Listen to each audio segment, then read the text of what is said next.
Hello friends, we are here today in 1 Corinthians chapter 9.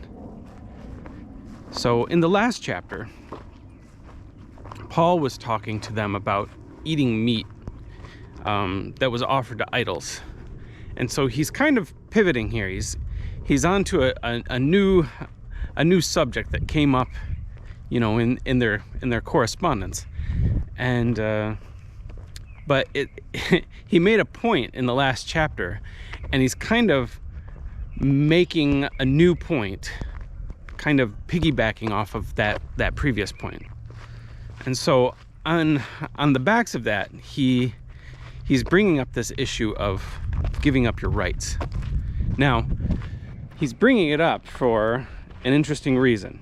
He's asking all these questions in this chapter. He asks these questions over and over again, and unless you know what he's talking about, it's kind of confusing. So he's like, aren't I an apostle? Don't I have the right to do this? And don't I have the right to do that? And he's like, don't I have the right to be married or eat and drink? And you're like, what is he talking about? And so the issue is this, is that he's talking about how when the other apostles come to town, they bring their wives, they eat and they drink, and everything is paid for by the church that's there. So in this case, the Corinthian church. If Peter or if Jude or James come over, they'll bring their wives, and everybody treats them well. They'll treat them like the way that they should be treated, like apostles that should be treated with respect and reverence, and they should be listened to, and that's their right. That's their right to be paid for going around and preaching the gospel. They're missionaries. And so that's what he's saying here. He's saying, aren't I an apostle? An apostle is just another word for a sent one. He was in every way, an apostle, one of the main apostles. And so he's claiming this, but he's saying when they come to town, they get paid for what they're doing, and rightfully so. But when I come to town, or when I lived there for however long he lived there, it was different, because he got a job and he paid his own way, and he established the church. And so everybody's thinking, what's the difference? I think what they're asking is Paul a real apostle? Does he deserve all of this respect that we're giving all the other ones? And Paul is saying, absolutely. Yeah, I deserve all of this. And he even says, if you go into an army, do you pay your own way? If he says, even in the Old Testament, he's quoting from Deuteronomy. He says it says that when a ox is plowing a field, you're not allowed to muzzle the ox because it's understood that the ox should be able to receive some of the fruit of his work. And Paul is saying, but I do not receive the fruit of my work on purpose, because I have I have the gospel, and I should say because I have this boast, and I would rather die than to give up this boast. Now that might sound funny, it's like, that sounds prideful. You'd rather die than to give up a boast. We in America probably think of boasting as the same thing as bragging, but it's not really what it means. A boast is kind of like a war cry. It's like, if you're running into battle and you yell, "For Wakanda" or "For Narnia," that's kind of like your boast. And usually it was a speech, like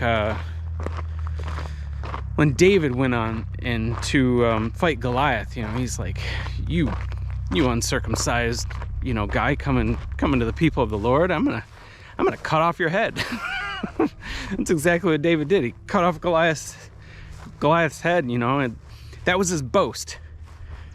But one that comes to mind and is relevant is from the movie Braveheart. You know, he gets up in front of everybody and he's like, you know, we're gonna tell them that you can take our lives, but you cannot take our freedom. And it's like when you watch the movie, you're like, ooh, that's good. You know, it gives you chills. But it's kind of the exact opposite of what Paul is saying here. He's saying, I have this boast, and the boast is the gospel. And what it means is that Jesus gave up his rights as a sinless human to, you know, to live on. And I'm giving up my rights as an apostle so that people won't ever think that there's ever a motive other than the fact that salvation is free. He's saying, you know, I give that up so that people will never think, oh, he's just after the money. You know, so he paves his own way. And so he's like, yeah, I give up that freedom. And he's saying to them, you should be ready to give up freedoms too. And so he keeps going, you know, when I, you know, I became a Jew to the Jews. Now you might say, you know, he's already a Jew, but you know, he's a Christian. He doesn't live under the law like you know, Jews in the past. But when he's around Jews, he's like, I will give up my rights as a Christian to reach the Jews. And when I come to the Gentiles, I will give up my rights as a Jew so that I can reach them. And so there's all these rights. For some reason, I keep on thinking of, there's a book by C.S. Lewis called The Great Divorce. And there was this guy, I guess you'd have to know the story, but they're kind of like, people are trying to get into heaven. And there's this guy that's getting in, and he's like, I've got my rights. I've got my rights. I'm not going to do what this heaven wants me to do. I've got my rights. And so anyways, he says something really interesting. He makes kind of an analogy of you know, an athlete. He's talking about running a race.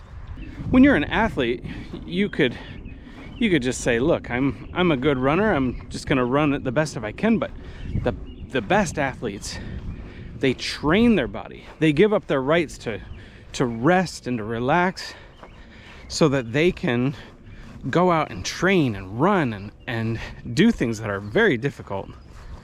You know, I've ran 2 marathons, and you know, I trained here, you know, on this track. You know, this is an 8-mile loop right here, and I've ran this loop so many times, and it's horrible.